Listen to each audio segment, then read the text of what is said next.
जौना घरी पार्वती जी के बियाह करे के रहे तो नारद भगवान देखल तो राजा हिमालय से कहले कि और पुत्री के बियाह हम चाहतनी कि विष्णु भगवान से कह देवल जाऊ तो कहले कि ठीक बा कह देवल जाऊ। उ गईले अपना पुत्री के बियाह के चारों ओर अपन खुशी के माहौल में कहे लगले घूमे लगले घर महल दुआर चारों ओर कही के अइले तो कहले कि हम तो सब बियाह शादी सब ठीक कर देनी। अब जब ये बात पार्वती जी सुनली तो उनका बहुत दिल के दुख लागल। ये कहली कि या ही दादा हम तो शंकर जी से चाहत रही कि हमार शादी बियाह होके, ये तो विष्णु भगवान से अब हुई, ये तो दिक्कते बड़ुए।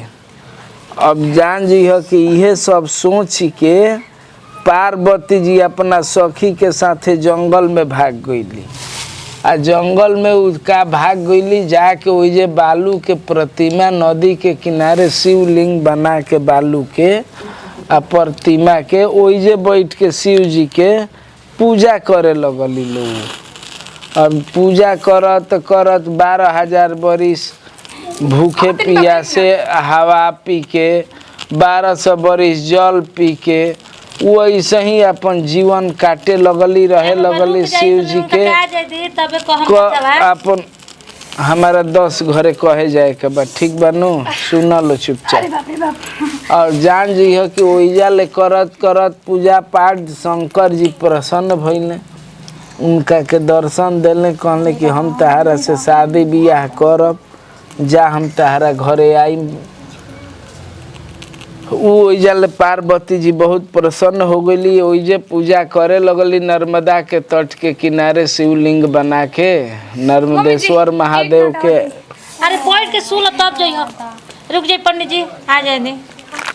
बार बार वहां के भागम तो बार बार पंडित जी रुकम, पंडित जी के कह सुन छोटका बबुआ वो हम कही के जाई इनका के पाई पाई करे काहे खातिर बार बार जाती हो? हम तार बनिहार ना नु हनी के रुक जाई पंडित जी जे तारा घरे काम करेला उ रुक जाई, पंडित जी ना रुकस।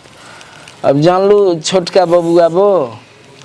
अब जान जी हो कि वो जुगिया ले जब शंकर जी चल देले सीसी करतनी। अरे कुछ नहीं दादा चक्कर आला वाला तो चक्कर तीता लेखा सीसी कइले बनी, चक्कर में सीसी आदमी करेला। कथा सुन हरे भोला। तो जान जी हो कि अब पार्वती जी के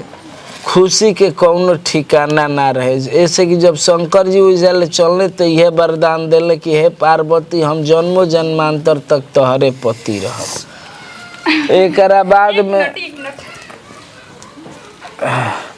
एकरा बाद में जान जी है कि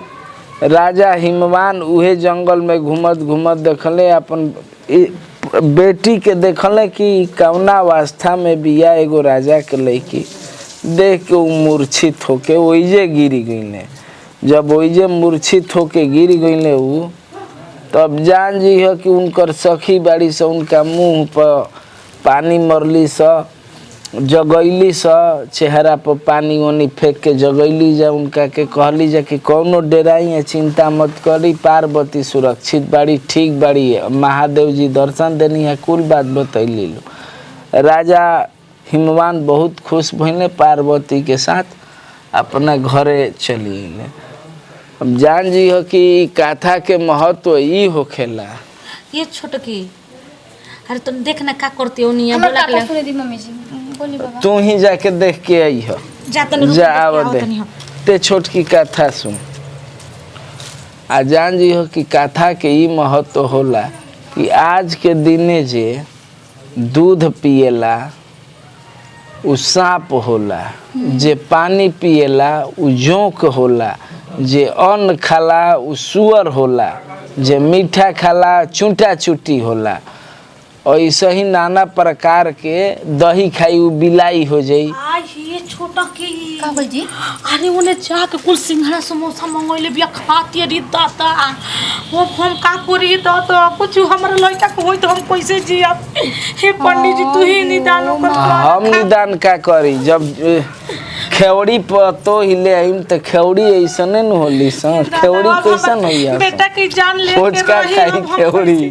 सिंघाड़ा ना रे छोटका बबुआ बो हे पंडित जी रे हंसी निकलत में हमरा रुआई छूटता हमारा ए पहसी निकल तड़ुए की ऐसन लबर लछनो पतो ही कावना न छतर में ले आई रहू हम तो बियाह ना करैले रही हां ये शंकर भगवान हमर लड़का के कुछ हो जात हम कैसे रो हम झूठो के भले भछनी ना भूख छोटका रही बो अन खाई तो कुछ लइकावा के ना ताहार होई ई सुअर होई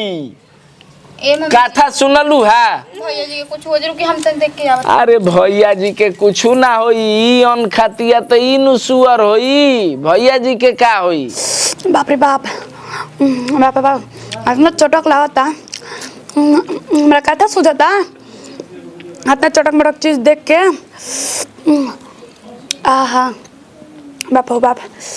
यारा जुड़ा गुल दादा चाट सिंघाड़ा खा के बाप हो बाप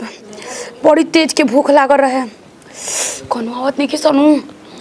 ना तो पोल खुल जाए खा के कथा सुनम तो का हो जाए पहले पेट पूजा तब कोनो काम दूजा ये राम जी आजी रवा काहे खातिर भूखनी ह भगवानों के ना सके चाहिए भगवान के नाम पे रवा थी कोइले बनी भगवान कहले बावन पहले पेट पूजा तब काम चुप रहे हमरा के मत छुई आज लहसुन प्याज में डालल होई डाल प्याज के चटनी बा प्याज के चटनी बा अथी के चटनी बा अरे कम से कम एक दिन 30 दिन तो भगवान हमने खातिर करतन 30 दिन मरद कमा के खियावत एक दिन रे भूखे प्यासे नहीं खी रह सकत मरद खाती एक कने तू तो जानते बाबू गैस के रोगी हने भूखे गैस हो गला जलन होखे लागला तो रखले रहे समोसा घरे खा लेनी बात हमर अच्छा आरा गरा ना समझनी जाना तनी नु कौना भगवान के पूजा ह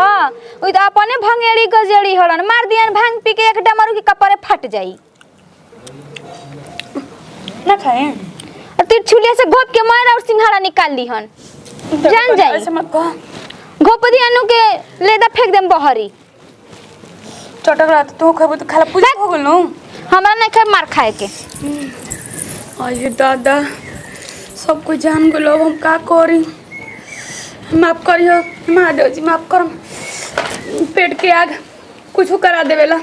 हाँ ये बाबा छोटुआ लिया के धोइलन चटनी या समोसा में छोटका लइका बा आ म जाके लुका के खाता ये बाबा एही ले अगला जन्म में सुअर होई हे बाबा हमरा तो डर लागता बाबा नु कि आ गइलू छोड़ भरी गइल हां तोहरे ल खेवड़ी दिखा देखो दंतार ले पूरा जिला जवार हिलता भोजन के मारे आज के दिन अन्न खाइल जाला बाबा का करी कहीं की पापी पेट ना मानल है गर्मी चढ़े लागल है इहे पापी पेटवा चक्कर के चलते क जाना एक्सीडेंट क के केनियो मुजा ताड़े कोनो लाइन में धरा के तो होता कि का कइल कइले कुछ ना रहन कइल इहा सब के होला का जानी कैसन रात छिन पतो तो भूखे लुका है एक दिन ना खइन त ना रह जाई जब तारा ठूसे एकर दंड का मिली एकर दंड मिली कि तू अगला जन्म में सुअर बनबू गु खा चलबू सुअरो वालो पहला अजगर सांप बनी बाबा ना अजगर सांप जे दूध पिएला उ बनेला माफी नहीं के कर कोनो बाबा ना एकर कोनो माफी नहीं के एक जन्म त तारा भोगही के अगला जन्म तक भोगिल आ फिर पिछला जन्म में आदमी बनी है त मत खइह नहीं तो तबिला जन्म में मुर्गी बनबू ये बाबा ऐसन मेरे तो हम ना देखनी के जने इतना लालैनी धइले रहो का जाने एकरा का भई रहे कैसन दली दर पतो ही उतरले हम बारू का जाने तिका मना एगो तो हयो पतो है न बिहा ओकरे ला छोट बिहा कितना संस्कारी बिहा एकदम महाई का कही अब ना कहे के गांव घर के जा दे बेटी बाबा पतो ही के चल का कथा हमरो पूजा भ्रष्ट कइलस जाई जाई एकरा के छोड़ दी जा एकने ओकरे में मन ढोक ठेकी ह आरती करल बबुआ हम बाबा हम थली चलो देखी अब उते मथे कगो कपूरवा डल ले जी कर्पूर गौरम करुणावतारम संसार सारम भुजगेंद्र हारम सदा वसन्तं हृदयारविन्द्रे भवं भवानी सहितं नमामि कर्पूरगौरं करुणावतारं संसारसारं भुजगेन्द्रहारं सदा वसन्तं हृदयारविन्द्रे भवं भवानी सहितं नमामि रोगहर कष्टहर दुःखहर विपत्हर हर हर